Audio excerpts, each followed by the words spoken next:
Жаңы конституцияда орус жана кыргыз тилдеринин варианттары ар башка жазылган.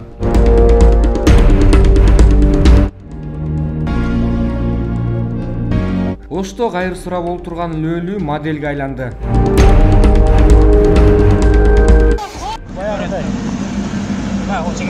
Сузакта мечит өрттөндү. Жалындаган өрттө Куран китеби күйгөн эмес. Биз биякта Апайсалык маанайдагы депутаттар. Иман Алиев: курултай кылабыз дегендер туура Түркмөнстандын жолунда бара жатышат.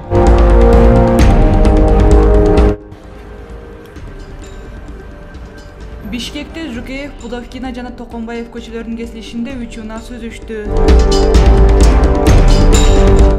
Эртең 19 ноябрдан тарта кинотеатрлар өз ишин жандантышы мүмкүн. Жаңы конституцияда орус жана кыргыз тилдеринин варианттары ар башка жазылган. Кечээ 17 ноябрда түн ичинде конституциянын жаңы долбоору коомдук талкууга чыгарылды. Негизги мыйзамга сунушталып жаткан өзгөртүүлөр укук коргоочулар менен адвокаттардын тынчсыздануусун жана күмөн саноосун жаратууда. Конституциянын кыргыз жана орус тилинде жазылган тексттеринде айырмачылык бар. Долбоордун расмий тилинде жазылган версиясында бир эле адам 2 мөөнөттөн ашык президент болуп шайлана албайт деп жазылган. Башкача айтканда, орус басылмасына ылайык Жаран 1 же 2 мөөнөткө президент боло алат, бирок 3 эмес. Ал эми кыргыз тилиндеги текстте мааниси таптакыр башкача. Анда бир эле адам 2 жолу президент болуп шайлана албайт деп айтылат. Башкача айтканда, Жаран 1 гана жолу президент боло алат. Ошентип текстти которууда анын маанисин түп тамырынан бери өзгөрткөн ката кетирилген.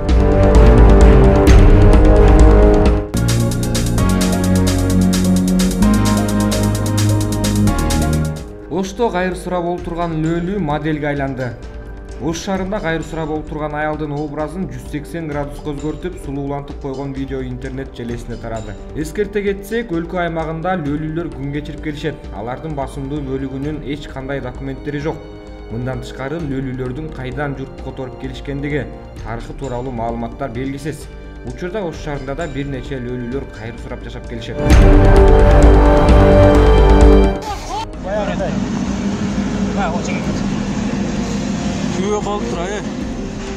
Жалал Абад облусунун Сузак районунда мечит өрттөндү. Окуянын видеосу сейчас Telegram каналына чыкты. Видеонун авторунун айтымында, жалындаган өрттө сүрөөлөр жазылган Куран китеби күйүп кеткен эмес. Биз биякта Апайсалык маанайдагы депутаттар.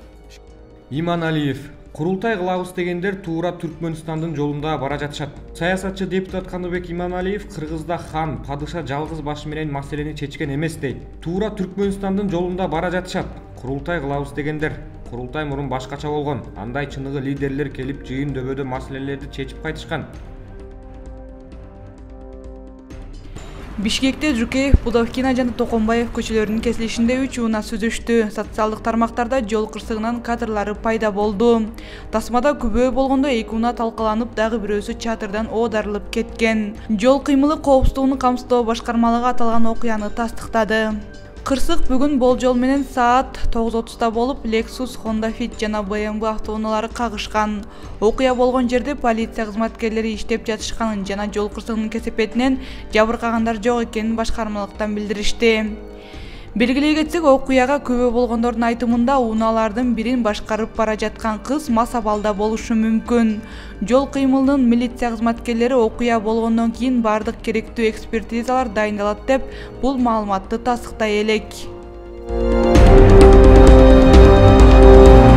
Эртең 19 ноябрдан тарта кинотеатрлар өз ишин жандантышы мүмкүн. Бул тууралуу коронавирус менен күрөшүү боюнча республикалык штабынан билдирилди.